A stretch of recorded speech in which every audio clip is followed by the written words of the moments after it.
Hello बच्चों, कैसे हैं आप लोग। मैं हूं मिस रश्मि और अब हम आज इस चैप्टर को नोइंग आवर नंबर को कंक्लूड करने वाले हैं। आई होप आप लोगों को नेमिंग्स और वर्ड प्रॉब्लम्स और इन सब चीज़ों की अच्छी तरीके से जानकारी हो गई होगी। पिछली क्लास में हम लोगों ने इसी एक्सरसाइज का 1.2 की एक्सरसाइज का क्वेश्चन नंबर 6 तक किया था।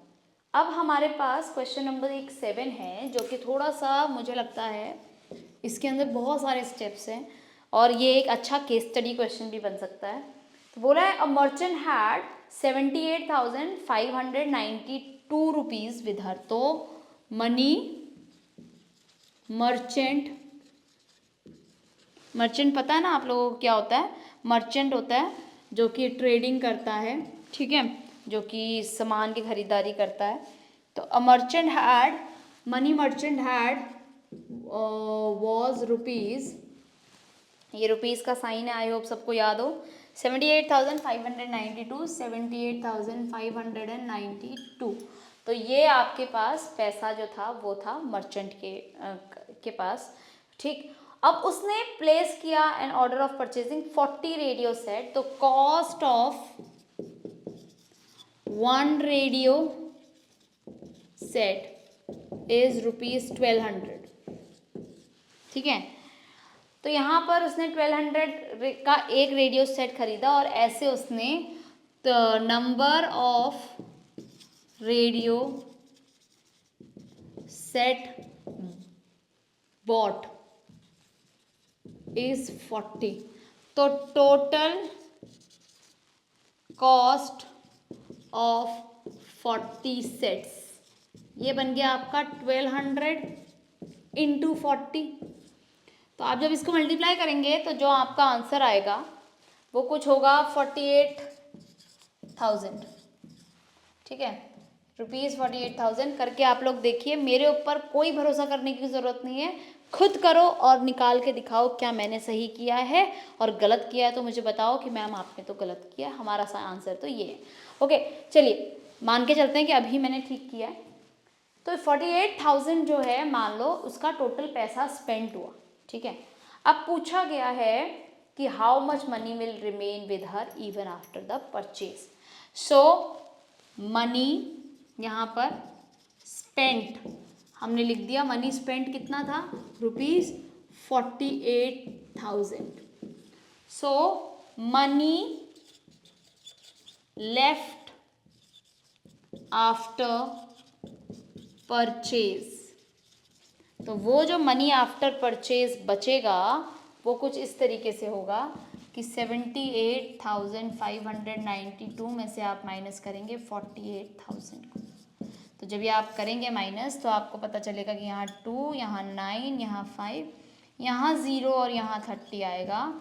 तो ये आ गया 30,592 rupees are remaining with the merchant. तो अगर मान लो क्वेश्चन को केस स्टडी में मैंने दे दिया, सारी चीज़ें मैंने डाल दी, ठीक है, वैल्यू में, और पहला क्वेश्चन तो मेरा आ गया कि भाई how much money will left with her after the purchase, तो ये आंसर। मान लो एक क्वेश्चन और डालती हूँ मैं इसमें कि what is the cost of 40 sets, ये भी आपने निकाल दिया। एक क्वेश्चन मैंने डाला, she wants to buy music system worth ₹40,000 या music system worth ₹31,000। Will she able to buy, if not buy how much short will her money be. मतलब कि अगर उसे 31,000 का एक म्यूजिक सिस्टम खरीदना है, क्या वो खरीद पाएगी इस परचेज के बाद? नहीं खरीद पाएगी, ठीक है। और अगर नहीं खरीद पाएगी तो कितने पैसे कम पड़ेंगे उसको? भाई आप 31,000 में से 30,592 माइनस करके देख लेना, तो जो अमाउंट आएगा उतने रुपए उसको कम पड़ेंगे। Okay, so I hope it is understandable कि क्या आपका क्वेश्चन है और किस तरीके से आप इसको कर सकते हैं। क्वेश्चन नंबर 8 एक बार देख लेते हैं।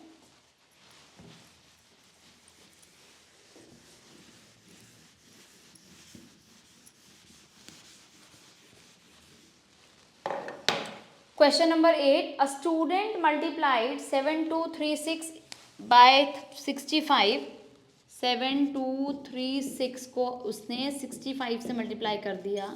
इंस्टेड ऑफ मल्टीप्लाइंग 7236 बाय 56, ठीक है। So by how much his answer was greater than the correct answer. So this is the correct answer. So this is the correct answer. Correct answer आप इसको multiply करके निकालेंगे, ये आएगा, और ये जो है वो इनकरेक्ट आंसर है, वो ये आएगा। दोनों के बीच का डिफरेंस आपको निकालना है। तो do it on your own and tell your teacher if the answer is correct or not. Moving on to the question number 9. Question number 9 आप देखेंगे, उसमें लिखा हुआ है to stitch a shirt 2 meter 15 centimeter cloth is required. Out of 40 meter cloth how many shirts can be stitched? अब ये question जो है बहुत ही सुंदर question है, can be converted into data like case question, case study question. Question number 10, sorry, question number 9. Question number 9 says cloth required to stitch a shirt. तो वो है 2 मीटर 15 सेंटीमीटर, 2 मीटर 15 सेंटीमीटर। और class 5 में हम लोगों ने comparison करा था और हमने ये देखा था कि भाई कभी भी हम कंपैरिजन नहीं कर सकते हैं अलग अलग। टोटल क्लॉथ जो था हमारे पास वो है 40 मीटर का क्लॉथ, यहाँ सेंटीमीटर है, यहाँ मीटर है, and 1 metre is equals to 100 centimetre. ये हमने क्लास 5 में पढ़ा था और हमने देखा था कि जब तक यूनिट अलग अलग हो तब तक हम कंपैरिजन नहीं कर सकते हैं, तो इसीलिए हम इसका कंपैरिजन कर भी नहीं सकते। तो उसको आप क्या करिए, कन्वर्ट कर दीजिए सब कुछ को सेंटीमीटर में। 400 सेंटीमीटर और यहाँ आ गया 215 प्लस 15 आपने किया तो 215 सेंटीमीटर, ठीक है। तो क्वेश्चन ये बनता है कि how many shirts can be stitched out of the given cloth and how much cloth will be remaining. So इसको करने के लिए आप इन दोनों को डिवाइड कर दीजिए, ठीक है। इन दोनों को आप क्या कर दीजिए, डिवाइड कर दीजिए। यहाँ पर 40 था तो यहाँ 4000 होगा, क्योंकि 400 प्लस 0 था 4000 सेंटीमीटर, ठीक है। इनको डिवाइड कर दीजिए, मतलब कि 215 को इस तरीके से आप डिवाइड कर दीजिए। तो 1 ज़ा 215 आ गया, माइनस करोगे 10 में से 5 गया 5, 9 में से 1 गया 8, 3 में से 2 गया 185 एंड दिस। अब देखिए अगर मैं इसको 215 इंटू को 9 से करूँ, 9 5 ज़ा 45, 9 1 ज़ा 9, 10 11 12 13, तो ये 1935 हो रहा है। तो यहाँ 19 तो नहीं आ रहा, तो मैं 8 से करती हूँ। 8 5 ज़ा 40, 8 1 ज़ा 8, 9 10 11 12, 8 2 16 एंड 1720, तो ये इससे छोटा है। तो 18 और 1720 और माइनस करोगे तो 0 3 एंड 1 130। सो देयरफॉर अब ये 18 क्या है, 18 शर्ट्स है can be stitched in the cloth. Cloth के अंदर कितनी शर्ट्स को हम स्टिच कर सकते हैं, 18 शर्ट्स को स्टिच कर सकते हैं, करेक्ट। और ये जो 130 है वो क्या है, this 130 is the remaining cloth. आप इसको 1 मीटर 30 सेंटीमीटर भी लिख सकते हैं, आप सीधा इसको 130 सेंटीमीटर भी लिख सकते हैं। Understood? Very beautiful question and this can be converted into a very good case study also. All right, now question number 10. Medicine is packed in box each weighing 4 kg 500 gram. How many such boxes can be loaded in a van which cannot carry beyond 800 kg? Again same question है, आप इसको convert करो सबको ग्राम में, divide करो और आपका answer आ जाएगा. ठीक है. Distance between the school and the student house is 1 kilometer 875 meter. Every day the student walks both way. Total distance for 6 days. First आप क्या करो, आप distance को like to and fro को add कर लो. तो आप 1 किलोमीटर 875 मीटर को 2 बार ऐड कर लो. तो आप इसको ऐसे भी लिख सकते हैं.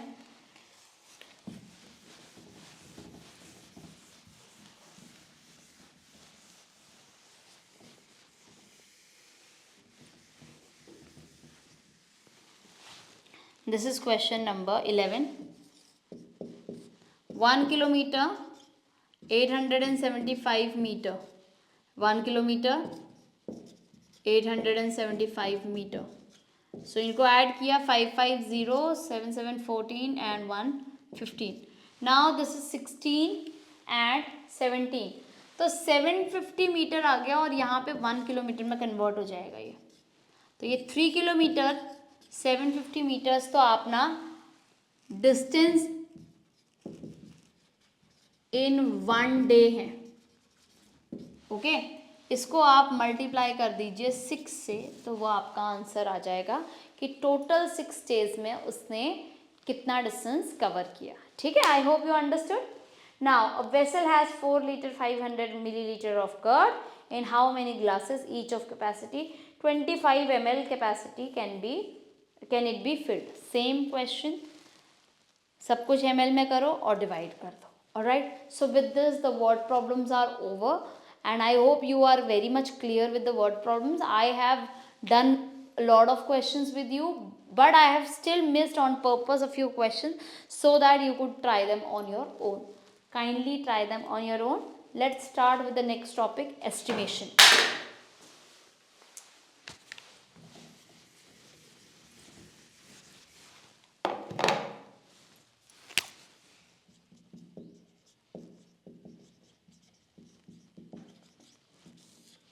सो एस्टिमेशन एक ऐसा टॉपिक है जो कि हम लोगों ने लास्ट ईयर भी पढ़ा था, उससे पहले भी पढ़ा था.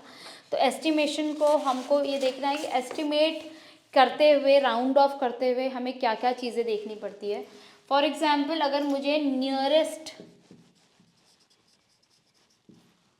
10 में कन्वर्ट करना है और मेरे पास नंबर है 12. ठीक है. तो अगर तो ये नंबर जो है यहाँ पर वंस की प्लेस 5 से लेस है. ठीक है. तो ये 10 हो जाएगा. अगर 17 होता तो ये 20 हो जाता. समझ गए. 5 वंस की प्लेस का नियरेस्ट 10 में वंस की प्लेस जो है अगर वो ग्रेटर देन 5 है, ठीक है, तो नेक्स्ट 10th नंबर, और लेस देन 5 है तो same 10th number.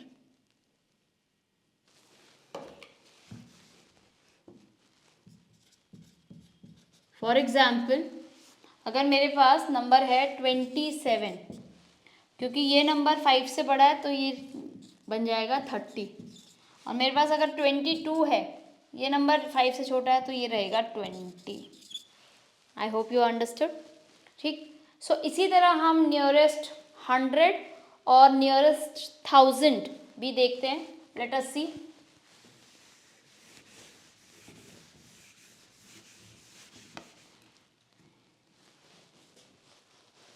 So nearest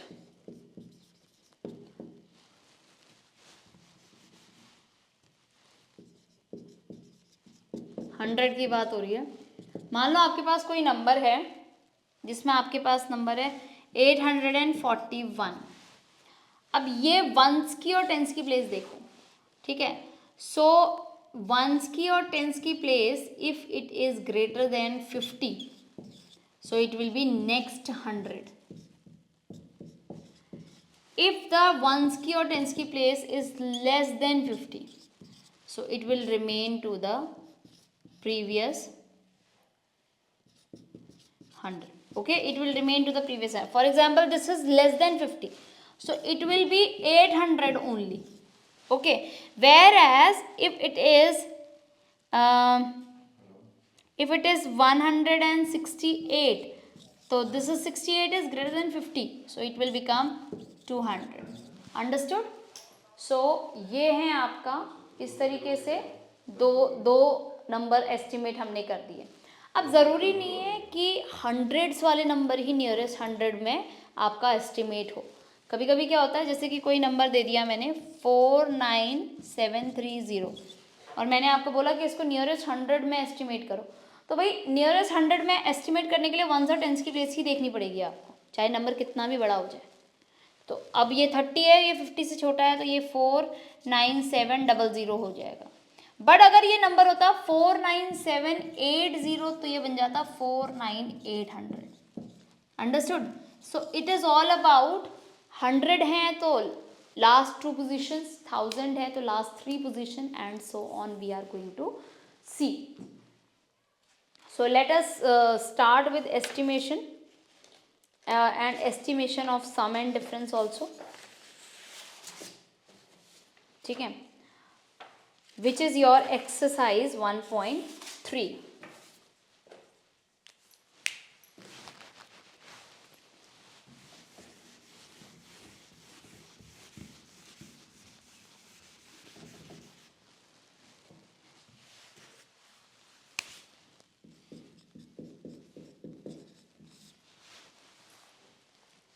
okay, let's start with exercise 1.3 and इसमें बोला है estimate each of the following using general rule. So यहाँ पर आपका जो सम है वो पूछा है, जैसे क्वेश्चन नंबर 1 का पार्ट नंबर ए बोला है 730 प्लस 998. सो जनरल रूल में हम 100 नियरेस्ट 100 में इसको एस्टिमेट करते हैं. ठीक है, तो ये बन जाएगा मेरा 700 और because this is my 98 so it will become 1000. ठीक है, 9 तो 1000 इसमें ऐड होगा तो ये बन जाएगा 10. ठीक है, 00. आई hope you understood what has happened. ये 10 बन जाएगा, इसीलिए बाकी सारा 0 हो जाएगा. ओके, ठीक है. अब इसको अगर आप ऐड करेंगे तो ये 1700 आपका आंसर आएगा. 1700. Alright, so this is how we are going to do. Similarly, let us do part number D also, and rest of the part you can try out. कि मेरे पास है 28,292 और इसमें से मैं माइनस करूँगी 21,496, क्योंकि ये जो है नंबर मेरे 10,000s में है, तो मैं इसको जनरल रूल के हिसाब से नियरेस्ट 1000s में कन्वर्ट कर सकती हूँ. तो 1s 10s और 100s जो है मेरा वो देखना है, तो 500 से ऊपर देखना है कि 500 से ऊपर है या नहीं है. ठीक है, और उसके बाद आप इसको लिख सकते हैं 28,000 minus 21,000, so it will become like 7,000. Okay, so I hope it is very much clear. You can also make a few like randomly 2 बच्चे आप आपस में बिठा दीजिए साथ में और उनको बोलिए कि कोई भी नंबर आप वो बोले और सामने वाला उसका एस्टिमेशन निकाले. उनका सम और डिफरेंस और प्रोडक्ट निकाल सकते हैं बच्चे. ठीक है, give a rough estimation by rounding off to nearest 100 and also a closer estimation by rounding off to nearest 10. ठीक है, rough estimation and closer estimation by rounding off. So एक क्वेश्चन है, क्वेश्चन नंबर 2, जिसके अंदर हमारे पास हमें rough estimation और क्लोजर एस्टिमेशन देना है.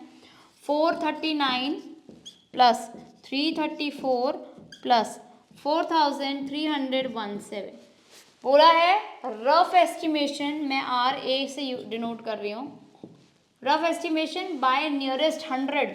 सो I will check out the 1s and 10s place and I'll write like 400 plus 300 plus 4300. So I'll be left with 5,000. This is my rough estimation.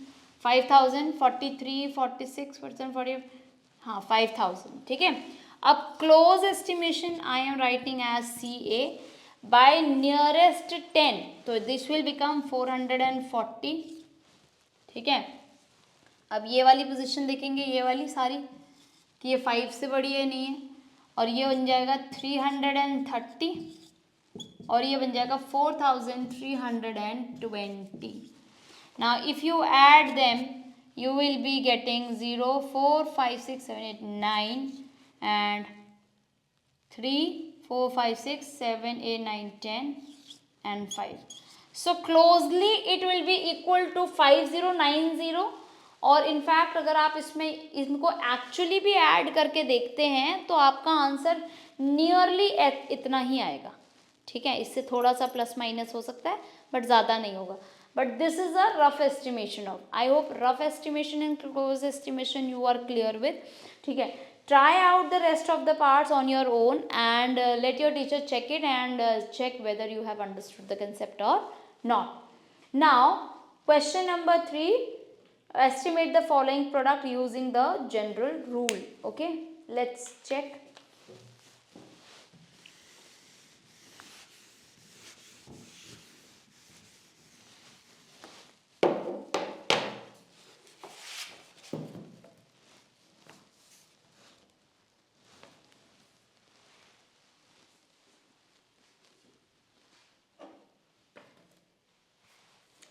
तो general rule के according जो हमारा जो number होता है उसको उस जैसे हमारा नंबर है 578 इंटू में 161. ठीक है, जनरल रूल के अकॉर्डिंग हम इनको इनके नियरेस्ट नंबर्स में हम लोग इनको मल्टीप्लाई वो करते हैं, राउंड ऑफ करते हैं. फॉर एग्जांपल ज़रूरी नहीं है कि इन दोनों को मैं हंड्रेड्स में राउंड ऑफ करूं. फॉर एग्जांपल 578 को I can round it off to 600 whereas 161 को I can round it off as 160. Okay, मतलब इसको मैंने हंड्रेड्स में किया राउंड ऑफ और इसको मैंने टेंस में किया राउंड ऑफ.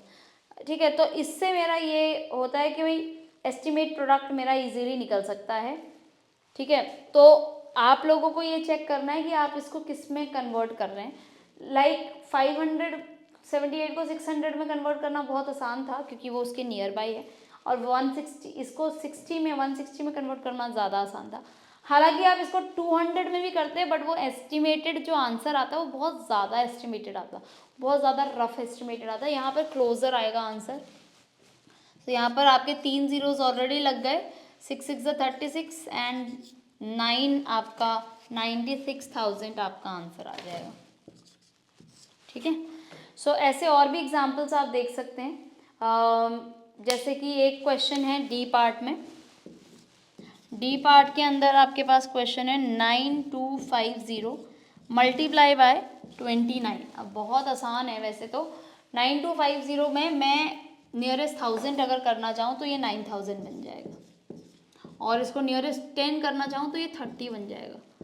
तो ये बन जाएगा 27 और इसमें लग जाएंगे 4 जीरोज. तो अगर मैं इसको पढ़ूँ तो ये 2,70,000 अब मेरा एस्टिमेट आंसर्स बन जाएगा. So try this out and I hope estimation is clear to you. कहाँ एस्टिमेशन यूज़ होता है? एस्टिमेशन यूज़ होता है हमारा रफ फिगर्स देने के लिए कि about like these 1,000 people traveled या about 75,000 students were appearing for the exam. इस तरीके से जब हम एक रफ एस्टिमेटेड आइडिया देते हैं जो कि जनरल से एक राउंड फिगर में होता है. Okay, next is uses of bracket. This is the last topic for today, that uses of bracket and border mass. Alright, so bracket, अगर ब्रैकेट की मैं बात करूं तो border mass के अंदर जो मेरी B है वो ब्रैकेट को रिप्रेजेंट करता है.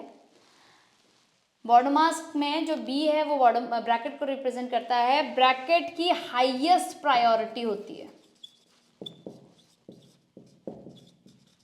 अब हाईएस्ट प्रायोरिटी का मतलब क्या है?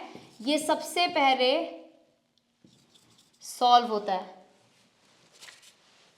ये सबसे पहले सॉल्व होता है.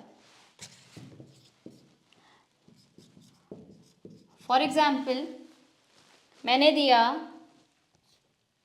15 + 27 -3 इंटू 5, ठीक है। तो भाई या 27 + 3 इंटू 5, आप ये देखेंगे कि आपने यहाँ पे पहले इसको ऐड किया, फिर इसमें से इसको ऐड किया, ऐसे नहीं करना होता। बॉड मास के रूल के अकॉर्डिंग सबसे पहले आपको मल्टीप्लाई करना पड़ेगा, फिर आप तीनों को ऐड करेंगे, ठीक है। या यहाँ पे मैं एक कोई भी और नंबर लिख दूँ, जो भी है। अब अगर मेरे पास नंबर होता 15 - 3 ब्रैकेट +7 इंटू 5, तो आप सबसे पहले ब्रैकेट को सॉल्व करते। तो ब्रैकेट को सॉल्व करते मतलब ये बन जाता 12 प्लस एंड 7 इंटू 5। अब आप अगेन इसको मल्टीप्लाई करते 12 + 35 and this will be 47। Okay, जैसे जैसे आप ब्रैकेट्स की प्रैक्टिस करते जाएंगे, मैं आपको एक वर्कशीट भी प्रोवाइड करूंगी जिसके अंदर ब्रैकेट्स के और क्वेश्चंस होंगे, तब आपको रियलाइज़ होगा कि ब्रैकेट्स अगर हमारे साथ में मल्टीप्लाई भी है और ब्रैकेट्स भी है, तो अगर आप साथ साथ जैसे इसको और इसको एक साथ भी लिखते तो भी आपका आंसर सही आता, बट वो धीरे धीरे विद प्रैक्टिस आएगा। सो ब्रैकेट्स की हालांकि आपके एक बुक के अंदर कोई भी वो नहीं है, एक्सरसाइज नहीं है, कुछ भी नहीं है, बट मैं फिर भी आपको ब्रैकेट्स के कुछ क्वेश्चंस हैं जो देना चाहती हूँ, और कैसे हम लोग अपनी मल्टीप्लिकेशन को और इजी कर देते हैं ब्रैकेट्स को लगा के, उसका मतलब समझाना चाहती हूँ। फॉर एग्जांपल मेरे पास नंबर है 7 इंटू 103।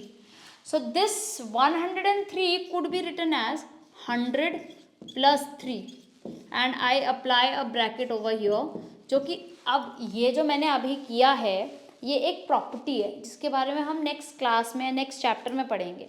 बट एक्सपेंशन कैसे करते हैं ये आप देखिए कि भाई ये इससे भी मल्टीप्लाई होगा और ये इससे भी मल्टीप्लाई होगा, it will become 7 into 100 + 7 into 3। अब देखो आपके अकॉर्डिंग 7 इंटू 103 को मल्टीप्लाई करना बहुत ज़्यादा मुश्किल होता है, कॉलम मेथड करना पड़ता है, सारी चीज़ें करनी पड़ती है, बट अब तो ये ईजी हो गया भाई, 700 हो गया सीधा और +21 हो गया, तो मुझे पता है इसका आंसर 721 आ जाएगा। Okay, so these kind of question dear cats you can provide the students, ठीक है, on your own. However I'll also provide you with one worksheet where bracket questions and roman number questions are given, ठीक है। Roman numbers भी हम लोग आज की class में इंट्रोड्यूस करने वाले हैं, और तो आई होप ब्रैकेट सबको समझ में आए होंगे। जो लास्ट टॉपिक है हमारे इस चैप्टर का, दैट इज रोमन नंबर्स या रोमन न्यूमरल्स।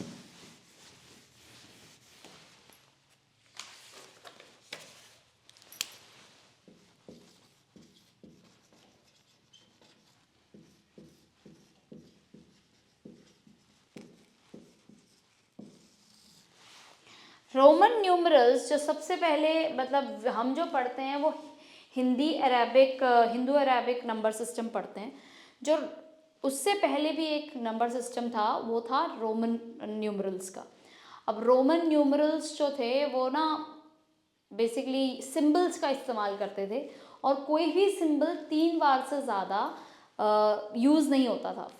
तो रोमन न्यूमरल्स के अकॉर्डिंग 1 2 3 ऐसे था, this is 1, this is 2, this is 3।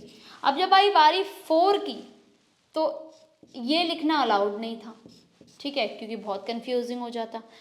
तो इन्होंने क्या किया, इन्होंने ना एक और सिंबल बनाया, इन्होंने सिंबल बनाया वी का, और इस सिंबल का नाम दिया 5, ठीक है। अब ये 5 है, 5 में अगर एक माइनस कर दूं, तो अगर मैं IV लिख दूं तो ये बन जाएगा 4, और 5 में एक ऐड कर दूं तो ये बन जाएगा 6। उसी तरह 5 6 7 and 5 6 7 and 8, but again same problem. अब क्या करें, अब मैं ये तो नहीं लिख सकती VIV, 9 के लिए VIV तो मैं नहीं लिख सकती, तो इन्होंने एक और नया सिंबल ऐड किया, दैट वाज X। इस X को बोलते हैं 10। 10 में एक माइनस करो तो 9, और 10 में एक ऐड कर दो तो 11 बन जाता है। तो अभी तक आपने 3 नए सिंबल पढ़े हैं, that is I for 1, V for 5 and X for 10. ठीक है, ये आपने नए नंबर पढ़े हैं. अब उसी तरह उनके अलग अलग और सिंबल थे, जैसे कि L दैट वाज 50, जैसे कि C दैट वाज 100, जैसे कि D दैट वाज 500, जैसे कि M दैट वाज 1000. ठीक है, अब मैं आपको बताना चाहती हूँ कि किस तरीके से उनके नंबर्स बनते थे. मान लो किसी ने लिखा LV, तो इस LV का मतलब क्या हुआ? LV मतलब 55. समझ गए आप? 55. ठीक है, अब मुझे लिखना है मान लो 100, तो 100 के लिए तो C है, तो 90 के लिए क्या था? अगर मैं लिखना चाहती हूँ 90, तो वो हो जाएगा XC, क्योंकि 90 कैसे होता है? वो बनता है 100 माइनस 10, और 10 क्या है? X, तो ये बन गया 90. तो बेटा question now I am asking is, अगर मुझे मान लो बताना है कि 95 कैसे लिखेंगे, तो भाई XC5, या 97 कैसे लिखेंगे? XC7, देखो VII, तो ये 97 और ये 95 है. ठीक है, तो रोमन नंबर्स के अंदर ये आपका अलग अलग टाइप का नंबर है. अब मैं आपको 2 नंबर्स देती हूँ, वो आप मुझे लिखकर दिखाइए. मान लो आपको लिखना है रोमन नंबर्स में 73 और 92. 73 और 92. 92 तो बहुत इजी है, मैंने आपको बताया था XC90 होता है, 2 का मतलब I हो गया, तो XCII बन गया आपका 92. अब 70 कैसे किया उसने? भाई देखो, 70 करने के लिए आपके पास या तो आप 50 में 20 ऐड कर दो, तभी तो बनेगा. तो LXX, तो ये बन गया 70. ठीक है, LXX ये बन गया 70, और 2 का मतलब 3 का मतलब I, ये बन गया 73. आई बात समझ में? तो आई होप ये आपको समझ में आया होगा. तो with this the entire chapter is complete. Try out 69 and 98 on your own, and I will provide you with a worksheet which contain brackets and the Roman number question. So I hope you understood this chapter. जिनको Roman numeral समझ नहीं आया, वो हमारी class 4 और 5 की Roman numerals की videos को एक बार फिर से विजिट कर सकते हैं. ठीक है, with this the chapter is over. I will see you in the next chapter. Bye bye.